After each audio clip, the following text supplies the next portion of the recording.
sou Fábio Quinteiro, tenho formação de comunicação visual, sempre gostei muito de desenhar. Meus projetos foram muito ligados à criança, desde pequeno, assim, desde que eu comecei a trabalhar. E eu desenvolvi alguns projetos paralelos na minha vida que foram também ligados ao mundo infantil, ao mundo tal.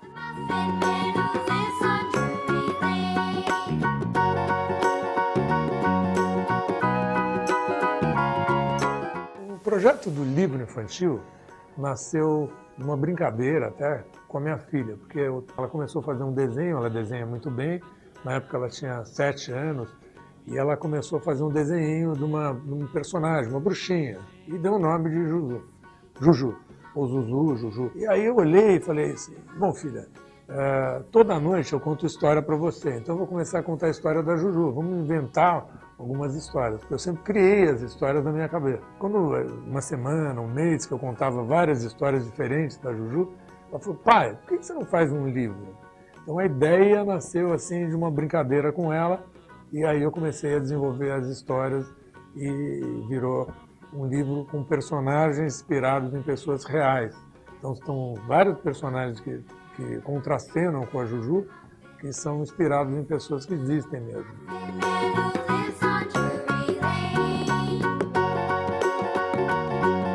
Criar, você cria toda hora, porque você está tomando banho, você está deitado na hora de dormir, você está sempre pensando na história. Então, eu acho que existia um processo, durante o processo criativo, de ficar atento a tudo que aconteceu, de relembrar algumas histórias verdadeiras, de transformar uma ideia numa história e contar uma história daquilo que você viu, do que participou, do que você viveu, com pessoas reais. Então ele sempre tem um fundo verdadeiro nisso. As histórias assim, numa viagem que eu fiz, por exemplo, na casa do meu irmão, ele fez uma brincadeira com 2 filhos. Quando um cortou um pedaço de pão, ele falou, um corta e o outro escolhe. E eu usei isso como um input para uma outra coisa no livro.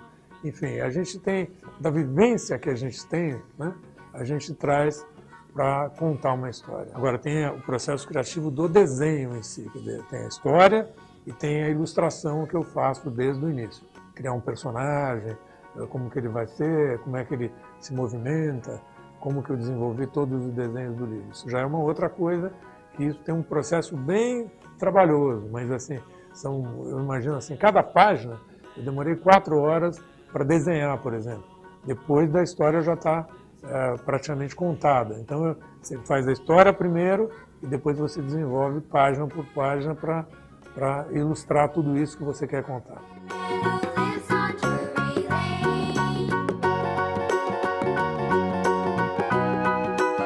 O primeiro livro foi assim, desenvolvido de uma ideia da Juju, ela ter ganho um outro livro, né, que dizia do significado das cores. Eu fui pesquisar, foi uma ideia, e fui pesquisar e realmente cada cor, até porque quando eu fiz um trabalho de faculdade, até de formatura, era sobre a psicologia da cor na propaganda. E eu usei daquilo e falei, puxa, que engraçado, toda cor realmente tem um significado, esse vermelho tem uma energia, e de verdade, tal. E pesquisando um pouco mais, eu vi que cada cor, assim como você põe uma camisa, quando você olha para um ambiente, tal, você tem uma sensação. Isso, para mim, passou uma verdade. Então, eu fui pesquisar e falei, puxa, vamos contar isso de uma forma criativa. Então, o primeiro livro foi da Juju, ela reúne várias pessoas, é quase como se fosse um alter ego, tal, como se eu estivesse contando alguma coisa através de uma menina, e os outros personagens são reais, são pessoas que eu conheço. E realmente, cada uma das pessoas que eu conheço gosta mais de uma coisa. Eu tenho uma filha que adora cozinhar. Então a Juju podia criar uma receita com ela. E por que não com aquela cor que ela mais gostava? O segundo livro já foi uma homenagem para os meus amigos. Quer dizer, é um livro que eu conto a história das amizades, dos amigos, fazendo uma analogia com a natureza. O Juju sempre conta uma coisa, uma história que não é didática totalmente, é paradidático talvez, é um livro que ela conta, dá uma dica de como não sujar a natureza, não sujar uma praia, não desperdiçar água. mas através dos amigos. Então, um amigo é como uma plantinha que você precisa regar, que você precisa cultivar. Uma amizade é essa. Eu acho muito importante você contar uma história, mas você passar alguma mensagem que tem um fundo até de verdade e tal. Eu recomendo o livro para qualquer um que tenha uma mensagem para passar. Então, eu acho que o livro passa uma mensagem e a gente tem um retorno. Então, é isso que eu acho bacana do livro.